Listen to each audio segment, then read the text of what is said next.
Hi students, कैसे हैं आप सब लोग। मुझे उम्मीद है कि आप सब लोग बहुत बढ़िया होंगे। स्टूडेंट्स, आज के स्टूडियो लेक्चर में जो क्वेश्चन मैं आप लोगों के लिए लेके आया हूँ वो 10th क्लास के चैप्टर पॉलिनोमियल से एक बहुत ही इंपॉर्टेंट क्वेश्चन है। इस क्वेश्चन में हम लोगों को दिया है if the square difference of the zeros of a polynomial x square plus kx plus 45 is equal to 144 then find the value of k। तो क्वेश्चन में हम लोगों को यहाँ पर एक पॉलिनोमियल दे रखा है और बोला गया है कि अगर इस पॉलिनोमियल के जीरोस के डिफरेंस का स्क्वायर, देखो स्क्वायर डिफरेंस का मतलब जीरोस के डिफरेंस का स्क्वायर अगर 144 के इक्वल है तो फिर k की वैल्यू फाइंड करिए। आदि क्वेश्चन आप लोगों को समझ आ गया है। अगर क्वेश्चन समझ आ गया तो चलिए इसको करना स्टार्ट करते हैं। अब सबसे पहले जो पॉलिनोमियल हम लोगों को दे रखा है इसको हम लोग नेम दे देते हैं। तो इसको हम लोगों ने लेट कर लिया px और ये है क्या, x square plus kx plus 45। अब क्वेश्चन किससे रिलेटेड है, जीरो से रिलेटेड है। जब जीरो से रिलेटेड है तो हम लोग लेट कर लेते हैं जीरोस।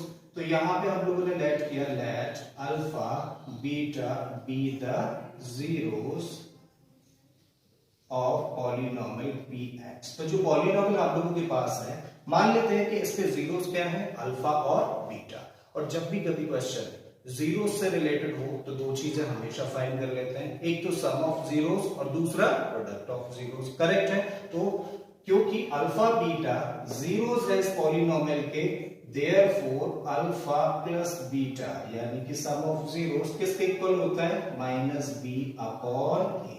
करेक्ट है, माइनस का साइन है, लगा दीजिए। बी का मतलब क्या होता है, बी का मतलब होता है क्वाड्रेटिक पॉलिनोमियल में x का कोफिशिएंट। तो x का कोफिशिएंट देखो कितना देख पा रहे हो, k ना, तो यहाँ पे k रखो अपॉन a का मतलब होता है इस पॉलिनोमियल में x स्क्वायर का कोफिशिएंट, और x स्क्वायर का कोफिशिएंट यहाँ पे क्योंकि आपको कुछ नहीं दिख रहा है तो मतलब 1 है, तो यहाँ पे हम लोगों ने रखा 1। अब माइनस k अपॉन 1 को क्या लिख सकते हो, इसको लिख सकते हो माइनस k।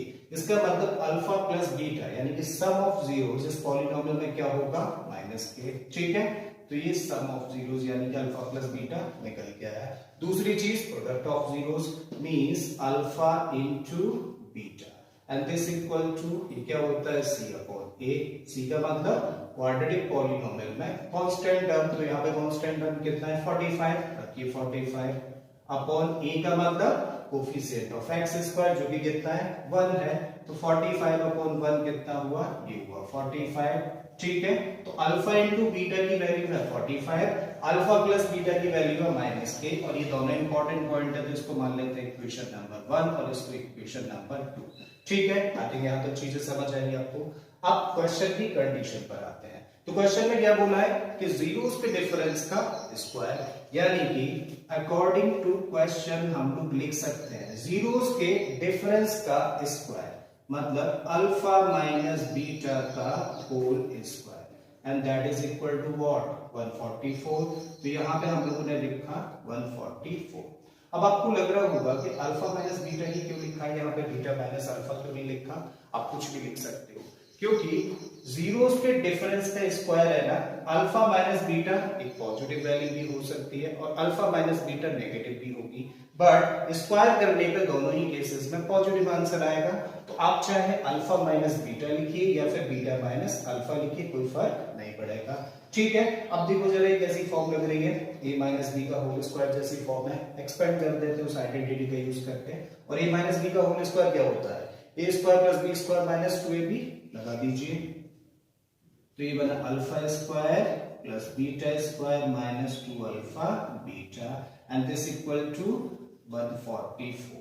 अब देखो इस साइड में यानी कि लेफ्ट हैंड साइड में हम लोग क्या कर रहे हैं, 2 अल्फा बीटा प्लस कर रहे हैं और साथ ही ओरिजिनल वैल्यू चेंज ना हो जाए तो माइनस भी कर रहे हैं। ठीक है, तो alpha square plus beta square हम लोगों ने एज इट इज लिखा, प्लस 2 अल्फा बीटा किया, अल्फा बीटा प्लस किया, और ओरिजिनल वैल्यू चेंज ना हो इसलिए हम लोगों ने साथ ही इसको माइनस कर दिया। करेक्ट है, और ये माइनस 2 अल्फा बीटा तो था ही ना, इसको लिखिए minus 2 alpha beta and this equal to 144। ऐसा हम लोगों ने क्यों किया, एक्चुअली हम लोगों के पास वैल्यू सिर्फ किसकी है, या तो अल्फा प्लस बीटा की है या फिर अल्फा इंटू बीटा की है। तो ऐसा हम लोगों ने इसलिए किया जिससे कि हम लोग A square plus B square plus 2ab जैसी फॉर्म डाल सकते हैं। और A square plus B square plus 2ab क्या होता है, ए प्लस बी का होल स्क्वायर। मतलब इसके प्लेस पे हम लोग रख सकते हैं अल्फा प्लस बीटा का होल स्क्वायर। इसलिए हम लोगों ने यहाँ पे 2 अल्फा बीटा प्लस किया और 2 अल्फा बीटा साथ ही माइनस कर दिया।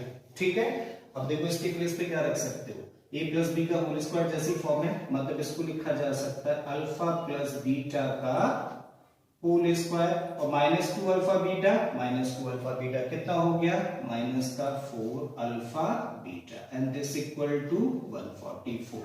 अब देखो अल्फा प्लस बीटा आपके पास वैल्यू है ना, अल्फा इंटू बीटा आपके पास वैल्यू है, जस्ट क्या कर रहे हैं वैल्यूज को पुट कर देते हैं। तो अल्फा प्लस बीटा के प्लेस पे रखा माइनस के, रख दीजिए माइनस के और इसका की स्क्वायर है लगा दिया, माइनस 4 इंटू अल्फा बीटा के प्लेस पे क्या रख सकते हैं 45 फ्रॉम इक्वेशन नंबर 2।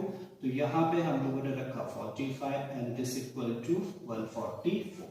अब एक नेगेटिव नंबर के स्क्वायर करोगे तो पॉजिटिव होगा और k का स्क्वायर करेंगे तो k स्क्वायर। इसका मतलब यहां से क्या मिलेगा हम लोगों को, यहां से मिलेगा हम लोगों को k स्क्वायर, माइनस का साइन है लगा दीजिए।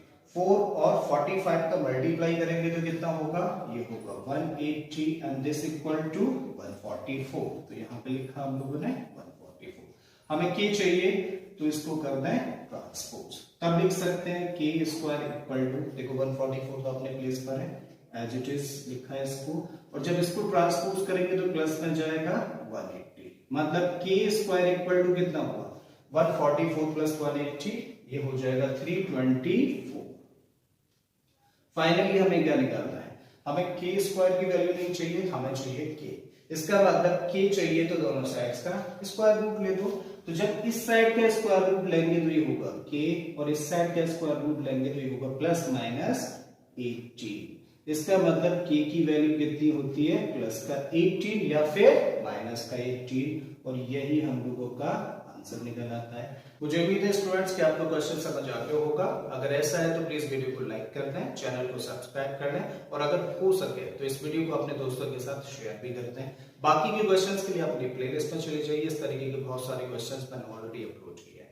फिर से आता हूं एक नए क्वेश्चन एक नए कॉन्सेप्ट के साथ में। Till then keep learning and thank you for watching this video.